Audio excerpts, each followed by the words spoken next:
Kita awali etika komunikasi dengan mbahnya filosof Aristoteles. Kenapa komunikasi itu butuh etik? Jadi Aristoteles ini punya teori. Mungkin orang pertama yang berteori tentang retorika. Cara ngomong yang menarik. Cara ngomong yang bisa tepat guna. Sebenarnya ini ilmu langka. Jarang orang yang mau mendalami. Mungkin kalian ada yang tertarik, belajarlah retorika. Hari ini banyak orang ingin menang kalau ngomong, ingin menang kalau debat, tapi tidak ngerti retorika. Akhirnya kemenangannya sia-sia. Sudah capek-capek gegeran, debat, menang, tapi musuhnya yang kalah tidak mau ikut pandangannya. Tetap dia ngeyel dengan pandangannya sendiri. Kenapa? Karena kebenarannya tidak masuk ke lawan bicara. Kalau versinya Aristoteles itu retorikanya keliru. Ada orang yang tidak pakai debat, ngomong 1-2 kata bisa merasuk. Orang terpengaruh. Sementara sini yang capek-capek debat sudah menang, kono ya tetap ngeyel. Itu mungkin kita kurang retorika. Hari ini kalau maki-maki kita ahli, tapi dalam hal retorika mungkin kita masih kurang. Katanya Aristoteles, ngomong yang tepat, yang persuasif, yang mempengaruhi, menarik perhatiannya orang, sangunya 3. Sangu itu apa bahasa Indonesia ini? Bekalnya 3. Logos, etos, pathos. Etosnya nomor 1. Etos, logos, pathos. Ini kayak jagoannya Three Musketeers. Etos, logos, pathos. Etika komunikasi itu etos ini. Etos itu orangnya secara moral harus berkualitas. Bisa dipercaya. Kenapa tadi kamu debat, ngomong, menang, musuhmu tidak mau ikut kamu? Jangan-jangan dia masih curiga, kamu itu orangnya tidak bisa dipercaya. Kalau ngomong mencela-mencela, kemarin bilang apa, sekarang bilang apa. Berarti kamu lemah di etos. Kalau kamu lemah di etos, sebagus apapun pikiranmu, gagasanmu, tidak akan ada orang yang mau mengikuti. Itu etos. Bangun etos. Orang yang etosnya kuat itu biasanya tidak perlu ngomong capek-capek, ngomong 1-2 kata orang akan patuh. Kalau bahasa retorika modern namanya truthworthiness, bisa dipercaya. Kenapa? Karena secara moral dia bagus. Jadi harus punya etos. Kalau belum harus dibangun. Aristoteles ini kan nanti yang pikiran-pikiran akhlaknya banyak diwarisi oleh para filosof muslim. Akhlak itu pembiasaan, harus dibiasakan. Tidak ada orang yang terlanjur tidak jujur ya Pak, tidak ada. Harus dilatih jujur. Saya itu terlanjur pemarah ya Pak, tidak ada terlanjur kalau akhlak. Kalau sekarang watakmu pemarah, dibangun biar tidak ngamuan. Jadi bangun kredibilitas moralmu. Nah, itu sangunya sebelum nanti komunikasi. Kalau orang sudah tidak percaya kamu dulu, ngomong apapun orang ya tidak percaya. Sebagus apapun isinya, sebaik apapun isinya, orang tidak akan mau ikut. Kenapa? Karena lihat kamu yang ngomong. Oh, itu harus dibangun. Ya kayak model kamu kalau tiba-tiba bilang kita harus selalu mendekatkan diri pada Allah. Mungkin orang tidak percaya potonganmu. Modelmu kayak ngono kok ngomong mendekatkan diri pada Allah. Kenapa? Kamu harus bangun etos dulu. Kalau nasihati orang jadi soleh, ya kamu soleho dulu. Nanti mungkin waktunya, ini kan mahasiswa baru, waktunya ospek, waktunya pendadaran mahasiswa baru, biasanya kakak kelasnya kan harus rajin belajar. Nek modelnya kakak kelasnya orang lulus-lulus sampai semester 14 ya. Adik kelasmu cuma geleng-geleng, Allah mungkin gitu. Bangun etos dulu. Jadi harus truthworthiness. Bisa dipercaya dirimu seperti apa, nanti kalau menasihati orang, ngomong ke orang lain, bisa langsung masuk. Kan ada cerita Mahatma Gandhi, mungkin pernah saya ceritakan tadi ngaji apa. Jadi satu ketika ada ibu-ibu datang ke Gandhi. Ibu-ibu ini sumpek sama anaknya, dia punya anak, bawa anaknya. Anaknya ini punya penyakit, tidak boleh makan garam. Dinasehati bolak-balik sama ibunya, tidak bisa. Pokoknya dia selalu pinginnya makan garam. Akhirnya dibawa ke Gandhi. Sama Gandhi, wah saya tidak bisa kalau nasihati sekarang, ibu pulang dulu, nanti kembali kira-kira 2 minggu lagi. Baru saya bisa nasihati. Akhirnya ditunggu 2 minggu, 2 minggu kemudian balik lagi ke Gandhi. Ini sudah 2 minggu Pak Gandhi, tolong anak saya dinasehati. Nasihatnya simple. Apa bahasa India itu? Pokoknya, nak, mbok kamu jangan makan garam. Cuma kalimat itu aja. Dan besoknya anak ini sudah nggak mau makan garam lagi. Ibunya heran. Kok aneh ya, tak nasihati sampai capek, tidak jalan-jalan. Gandhi cuma 1 kalimat itu aja jalan.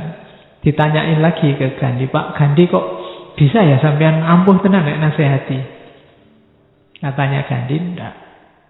2 minggu yang lalu waktu ibu datang pertama kali ke sini, saya masih makan garam. Saya yang makan garam, tidak mungkin bisa nasihati anak ini untuk tidak makan garam. Maka waktu 2 minggu ini saya manfaatkan untuk pantang makan garam juga. Setelah 2 minggu mulai mungkin, kalau bahasa Aristoteles tadi, truthworthiness, dia jadi sosok yang bisa dipercaya kalau ngomong melarang makan garam. Sehingga ampuh. Makanya kalau di TV-TV banyak pejabat bilang, mari kita bebas korupsi, kenapa ndak ampuh? Jangan-jangan kan itu. Ya, jangan-jangan masih kesenggol dikit-dikit sama itu.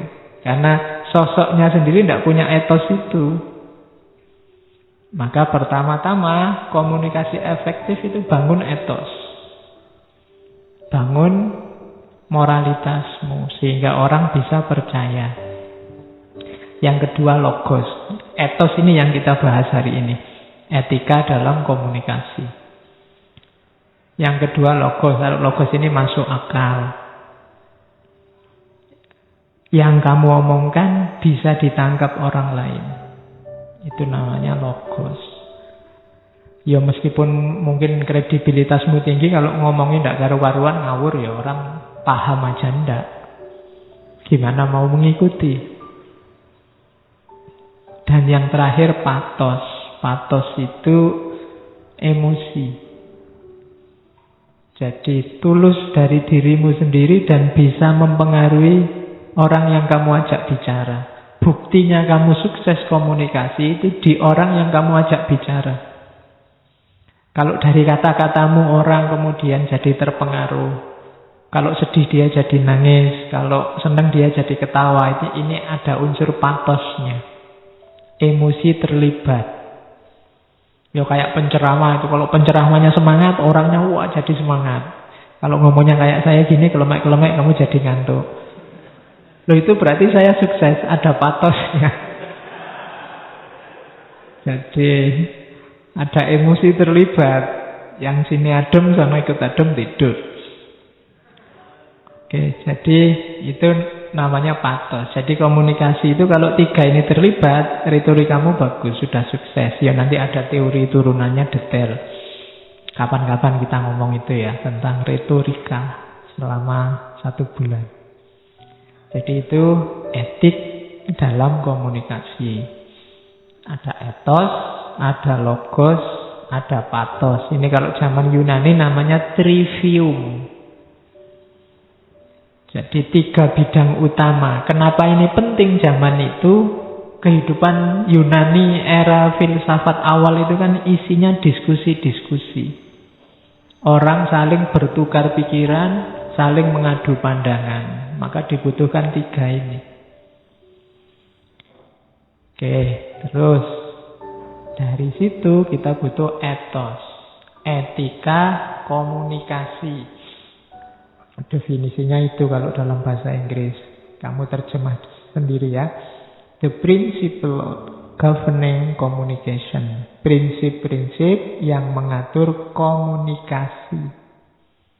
The right and wrong aspect of it. Aspek benar dan salahnya komunikasi.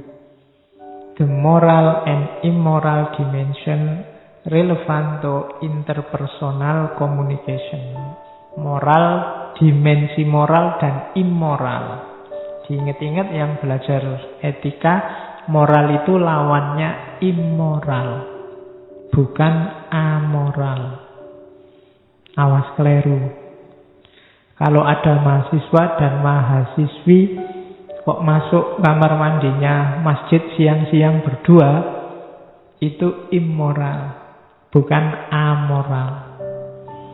Kalau amoral itu perbuatan yang tidak berhubungan dengan moral.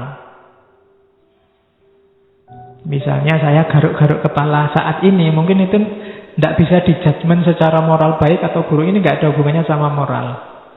Tapi kalau saya meludah ke situ, ke karpet itu mungkin immoral. Jadi amoral itu tidak ada hubungannya sama moral. Misalnya yang pakai kopiah dan tidak pakai kopiah di sini itu tidak bisa dinilai yang pakai kopiah lebih moral, yang tidak. Itu sifatnya netral, tidak berhubungan dengan apapun. Itu namanya amoral. Jadi, Pak, saya makan di angkringan. Nah, itu mungkin perbuatan amoral. Tidak ada hubungannya sama moral. Jadi kalau ada temanmu mau ngangkring, kamu melakukan perbuatan amoral. Ya, cuma di kita sering kesannya amoral itu tidak bermoral. Padahal yang tidak bermoral itu immoral. Jadi perbuatan itu kan ada baik, ada buruk, ada netral. Yang netral ini amoral. Yang jelek itu immoral. Jadi immoralitas lawannya moralitas. Itu yang dibahas. Jadi etika komunikasi itu yang dibahas prinsip-prinsip komunikasi apa saja. Yang benar dan yang salah. Biasanya ngomong kontennya. Atau moral dan tidak. Moral dan tidak itu biasanya kita definisikan baik dan buruk. Ini kan nilai-nilai dasar kalau dalam hidup kita. Benar, salah, baik, buruk. Ada lagi sebenarnya yang ketiga nanti. Nilai estetik. Kalau komunikasi nanti isinya pantas atau tidak pantas. Ada sesuatu itu ya benar, ya baik, tapi tidak pantas. Tidak pantas itu ya tidak selayaknya. Biasanya sifatnya lokal. Jadi tidak pantas itu biasanya ada harmoni yang tidak pas, terkacaukan. Nah itu levelnya namanya estetik. Kalau baik buruk namanya levelnya etik. Kalau benar salah biasanya yang paling utama levelnya logik.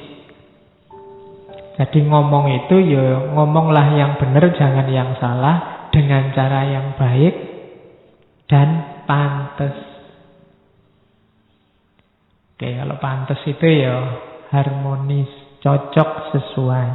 Nah, etika komunikasi ngomong itu.